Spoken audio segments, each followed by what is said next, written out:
Pemirsa, perdagangan saham di Bursa Efek telah dibuka. Kita akan mencermati kinerja perdagangan saham hari ini.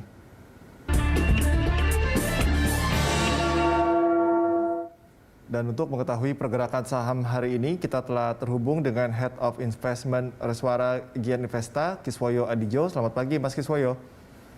Ya, selamat pagi. Mas Kiswoyo, kita baru saja simak tadi bursa dibuka di zona hijau ya, di level 6.670-an. Apakah memang penguatan ini juga berkaitan langsung dengan kebijakan suku bunga Bank Indonesia baru-baru ini?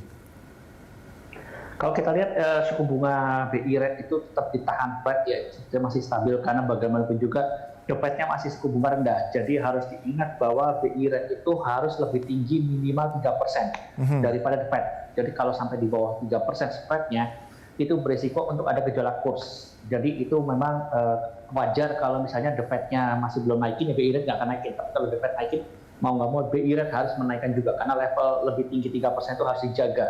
Jadi intinya saat ini sih masih dalam posisi stabil, tidak ada masalah sama sekali. Terus kalau kita bicara IHSG, memang ini sentimennya ekonomi kita sedang menuju pemulihan, karena kita tahu bahwa vaksinisasi sudah lagi dikebut terus. Jadi kita tahu dosis pertama itu sudah lewat dari 100 juta orang lebih, yang dosis keduanya sudah lebih dari 50 juta orang. Jadi yang diharapkan oleh Pak Jokowi sebelum akhir bulan Desember itu bisa mencapai 70% dari target 200 juta orang lebih. Gitu, karena kita tahu bahwa puncak konsumsi Indonesia ada dua. Yang pertama itu di Lebaran sudah lewat, dan puncak konsumsi Indonesia kedua itu adalah pada saat libur Natal Tahun Baru.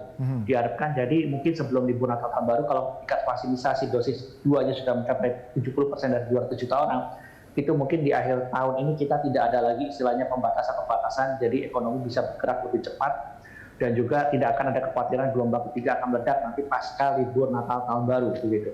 Jadi memang ini adalah kecepatan vaksinasi, itu juga opening ekonomi lagi berusaha dibuka-buka semua, pembatasan sudah mulai berkurang sangat jauh. Dia memang 3M masih tetap diterapkan, tapi dengan adanya pembatasan sudah mulai dikurangi cukup banyak. Itu harapannya ekonomi bisa pulih, dan IHSG itu adalah gambaran dari ekonomi Indonesia untuk 6 bulan ke depan. Jadi kalau kita bicara IHSG itu bukan bicara ekonomi untuk minggu depan atau bulan depan, tapi 6 bulan ke depan. Jadi kalau kita yakin bahwa ekonomi Indonesia 6 bulan ke depan akan lebih baik, orang akan ramai-ramai beli saham. Ketika semua orang pada beli saham, otomatis IHSG-nya akan naik. Kurang lebih seperti itu. Jadi sebetulnya ini adalah kenaikan IHSG dan optimisme bahwa ekonomi Indonesia untuk 6 bulan ke depan, kurang lebih sampai bulan 3 tahun depan, kita akan bergerak lebih cepat. Masih ada pertumbuhan ekonomi bisa lebih tinggi lagi gitu.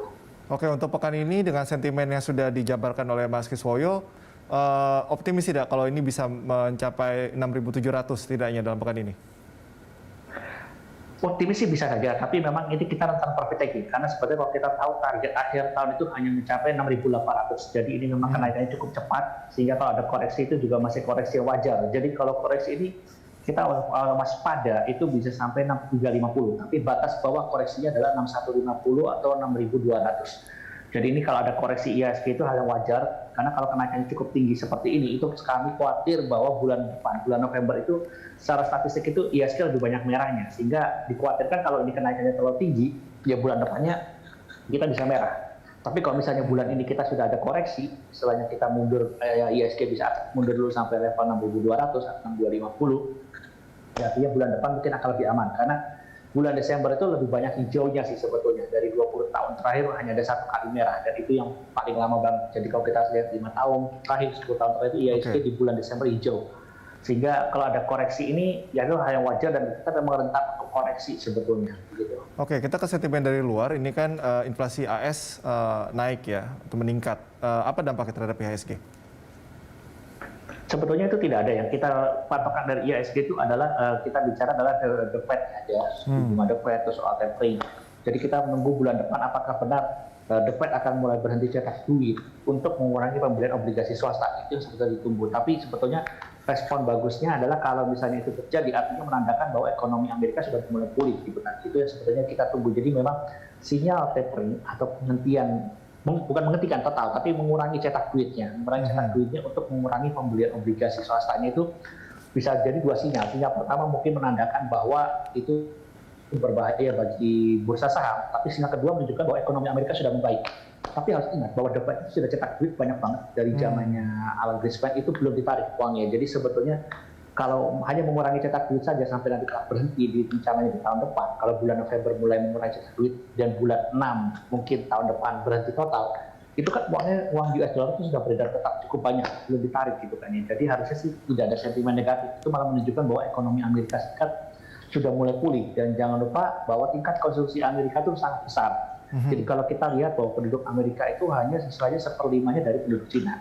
Tapi dari sisi konsumsi penduduk Cina yang 5 kali lebih banyak itu hanya 1/3-nya dari konsumsinya Amerika.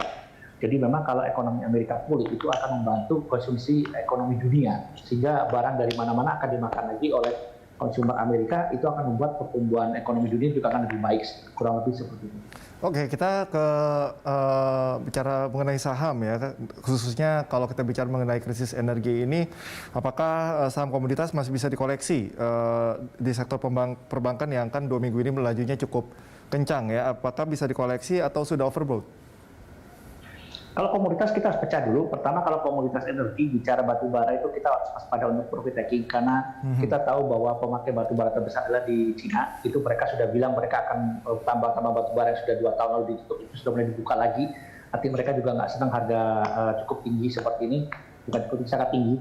Terus kalau kita bicara harga oil dan gas juga itu rentan profit taking, artinya rentan untuk turun karena kita tahu bahwa Rusia siap menaikkan produksinya. Jangan lupa bahwa 3 produsen minyak dunia itu ada Arab Saudi, ada Rusia, dan Amerika. Mereka semua kapasitas produksinya belum maksimal. Jadi ini adalah efek dari corona. Karena ada corona tahun kemarin itu mereka sempat, jadi namanya tambang minyak dan gas itu tidak bisa dihentikan seperti keran langsung dimatikan. Tidak bisa. Jadi bertahap. Pada saat produksi besar menjadi produksi kecil itu bertahap. Tidak bisa dimatikan total. Nah sama saja ketika produksi mereka kecil untuk menjadi besar itu mereka butuh waktu. Dan saya lihat nanti mungkin bulan depan harusnya produksinya minyak dari Arab Saudi, Rusia, dan Amerika akan mencapai level maksimal mereka, dan itu otomatis akan menekan harga oil dan gas. Ketika harga oil dan gas turun dalam, otomatis nanti harga batu bara juga akan turun dalam.